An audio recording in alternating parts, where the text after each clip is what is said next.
Olá, seja muito bem-vindo à nossa segunda aula do evento online Inertial Running.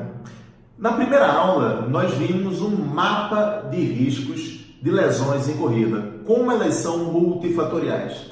Mas eu destaquei entre os riscos de corrida a técnica de corrida, que é o assunto desse evento que eu preparei para você.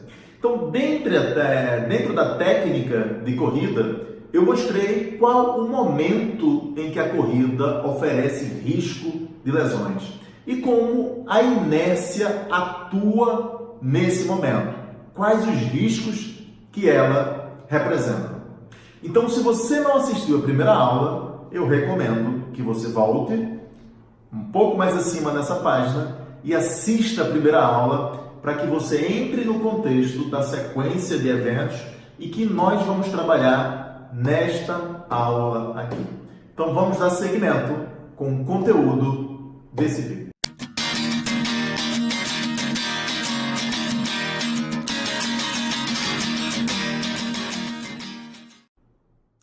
Muito bem, então. O tema dessa aula será a aterrissagem no solo. É o primeiro momento onde se inicia a ação inercial. Como eu falei na primeira aula, do contato inicial na aterrissagem até o apoio total, você tem toda a ação inicial de frenagem de movimento. Então nós vamos falar sobre aterrissagem, como é a aterrissagem no solo e que consequências cada característica pode nos trazer. Então, quando se fala em aterrissagem no solo, é incrível como a preocupação única dos profissionais e dos pesquisadores vem sendo, em sua maioria, claro que não a totalidade, mas em sua maioria, vem sendo a respeito do posicionamento do pé no momento da aterrissagem. Então, nós temos três possibilidades para a aterrissagem no solo. A primeira, com o calcanhar no solo, aterrissando com contato inicial com o calcanhar. Segunda opção, com o pé todo plantado no solo. E a terceira opção, entrando na ponta do pé. Então, a entrada com o calcanhar, chamada de heel strike, a entrada com médio pé, chamada de mid foot strike, e a entrada com o antepé, chamada de forefoot strike. Muito bem. Todos esses profissionais, esses pesquisadores que falam sobre isso, defendem que se você entrar de uma determinada forma, você terá uma menor sobrecarga e, por isso, menos lesões, e alguns atrevidos chegam a dizer que não haverá lesões se você entrar, por exemplo, com o antepé. Porém, nós vimos na aula passada como é complexo estudar lesões em corrida. A incidência, a prevalência de lesões corrida, a causalidade dessas lesões. Normalmente elas são multifatoriais. Então, um único aspecto, como a entrada no solo, não há de forma alguma na literatura científica a comprovação de que isso vai determinar ou não vai determinar a ocorrência de lesões, porque nós temos diversos outros fatores intervindo nisso. Porém, a técnica de corrida é muito importante, é um dos fatores muito importantes na produção de lesões em corredores. Mas o que tem que ser salientado é que dentro da técnica de corrida nós não podemos restringir ao pé.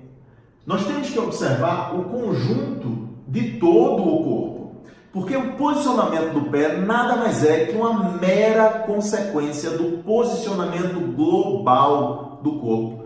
E eu quero tratar nessa aula um pouco sobre isso, como todo o conjunto é importante e os pés são apenas uma consequência dessa organização corporal na corrida.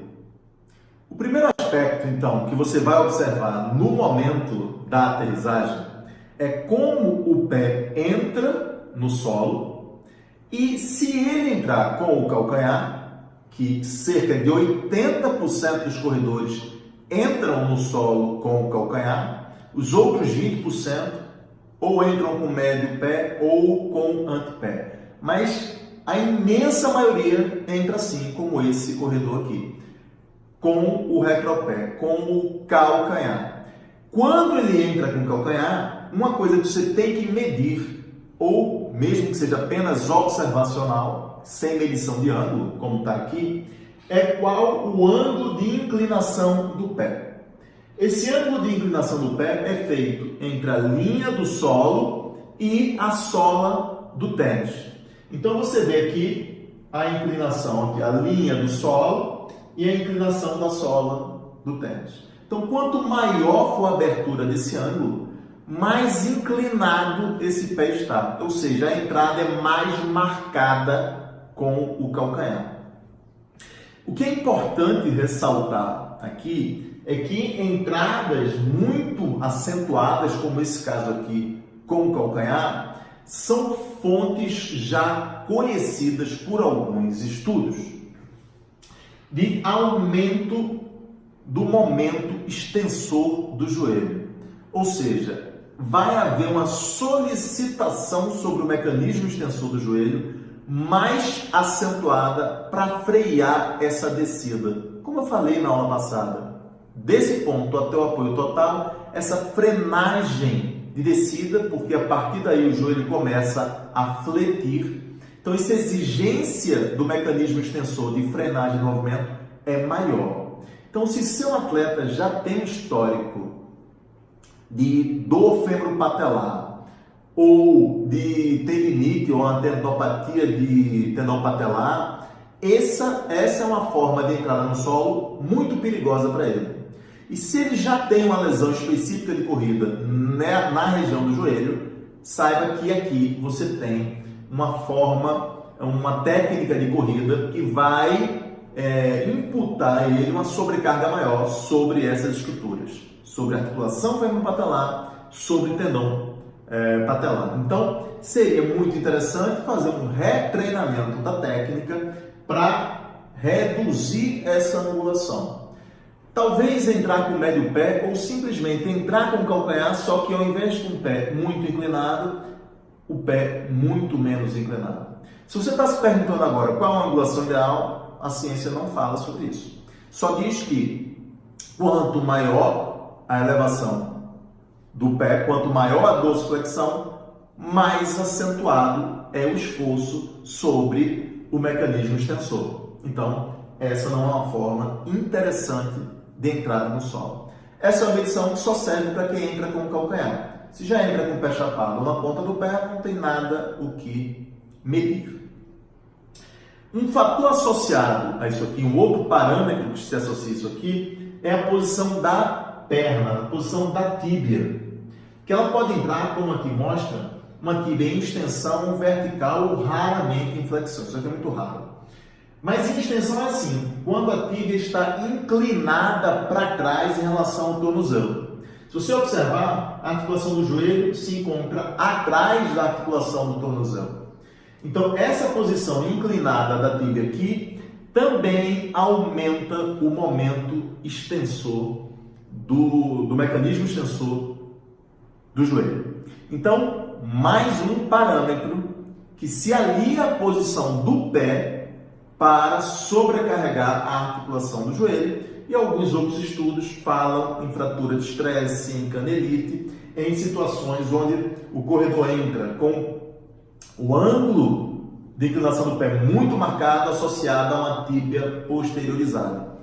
Num conjunto muito significativo de vezes, de casos, são dois fatores associados. A tíbia posteriorizada produz uma elevação maior do pé, um ângulo mais marcado de inclinação do pé.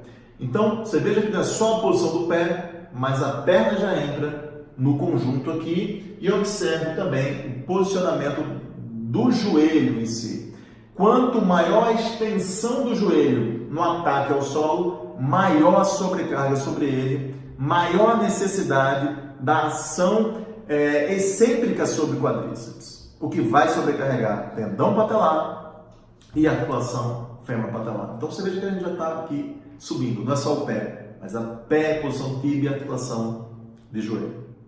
Um outro aspecto fundamental para aliviar a carga sobre os membros inferiores, especialmente sobre o joelho, é a inclinação do tronco. Perceba duas situações diferentes aqui. No primeiro caso aqui, na imagem maior aqui, você tem um corredor que ataca o solo com a posição de inclinação do tronco. Quando isso acontece, o centro de gravidade se desloca para frente, mais próximo da articulação do joelho. Então a exigência do torque em cima do joelho se torna menor, porque esse braço de força se reduz. Nesse caso aqui, você vê um tronco completamente reto, com o membro inferior todo à frente. Então, o braço de força entre o centro de gravidade e o eixo da articulação do joelho se torna muito afastado, o que aumenta a exigência sobre o mecanismo extensor. Justamente numa ação que exige muito de músculos e tendões, que é a ação excêntrica de frenagem de movimento, a ação inercial de freio dessa aceleração do corpo em direção ao solo. Então, toda essa ação excêntrica são ações inerciais de mudança de um vetor de força. Então, você veja que quando a gente pega uma imagem, como a do primeiro slide que eu mostrei, da aterrissagem no solo, nós observamos posição do pé na entrada do solo, posição da tíbia, nível de flexão da articulação do joelho e inclinação de tronco. É esse conjunto que nos interessa e que vai impactar em como o corpo reage no momento inercial de freio de movimento até o apoio total. Então, você veja que são situações um pouco diferentes. E para cada técnica de corrida utilizada, isso vai ter um maior ou um menor impacto. Então, se o atleta entra no solo com o calcanhar mais apoiado, com o pé mais apoiado no chão, o nível de flexão do joelho, a tíbia reta ao invés de estar inclinada para trás, já alivia muito as tensões, as cargas sobre as articulações, músculos e tendões de membros inferiores. Então, quando você observa situações na aterrissagem no solo que não são interessantes, principalmente nos casos onde o atleta já tem uma lesão, e nós precisamos não apenas aliviar os sintomas, nem fazer alguma ação terapêutica anti-inflamatória, por exemplo, mas precisamos mudar a causa biomecânica da lesão. Então, se eu tenho uma situação de sobrecarga, eu preciso adequar essa situação para eliminar essa sobrecarga. Então, eu preciso retreinar a técnica de corrida desse atleta para que quando ele volte à pista, aquela lesão não retorne. Porque, como eu falei na primeira aula, 50% dessas lesões são recidivas de lesões anteriores. Ou seja, há uma frequência e uma possibilidade, um risco imenso dessas lesões retornarem. Então, se eu não mexo na causa da lesão, provavelmente essa lesão vai retornar. Então, eu vou mostrar aqui, rapidamente, 4 situações, 4 possibilidades, certo? De exercícios de experimentação motora que, associadas ao comando verbal, mudam o engrama motor, a programação motora do gesto esportivo da corrida. Então, primeiro exercício que eu estou mostrando aqui é a simples experimentação de inclinação do corpo para frente, jogando a carga sobre os antepés. Já é uma forma de você treinar o córtex motor, o gesto motor, para inclinar todo o corpo para frente a partir do tornozelo, que é muito mais interessante do que a partir do quadril. Segundo exercício aqui, a gente inclina o corpo associado ao deslocamento do corpo para frente com a aterrissagem. Com a aterrissagem deve ser, e observe que a tíbia aqui entra numa posição, aqui vai mostrar, verticalizada. Pé quase plantado no solo com a tíbia reta em cima do tornozelo. Então já é uma forma de experimentação motora para a mudança da aterrissagem. E aqui nós temos uma sequência de eventos aqui da posição de transição. Você vai observar a posição de transição para a aterrissagem no solo. Então já é a mudança de uma posição de corrida para a aterrissagem no solo. Outra possibilidade aqui, deixa eu mostrar aqui, é fazer a inclinação do corpo, aterrissagem e já começa um movimento de corrida. Então vou colocar de novo aqui para ver. Deslocamento do corpo para frente, aterrissagem, começa a correr seguindo esse parâmetro de aterrissagem. Isso é feito dentro de um sistema, né, de um método, de um protocolo de exercícios dentro de uma sessão de retreinamento de corrida. Então nós fazemos vários exercícios de experimentação motora para mudar o engrama motor do gesto de corrida associado ao comando verbal. E aqui, por fim, deixa eu passar aqui o próximo slide, um exemplo, né, de uma mudança numa corredora, de uma mudança do padrão de corrida.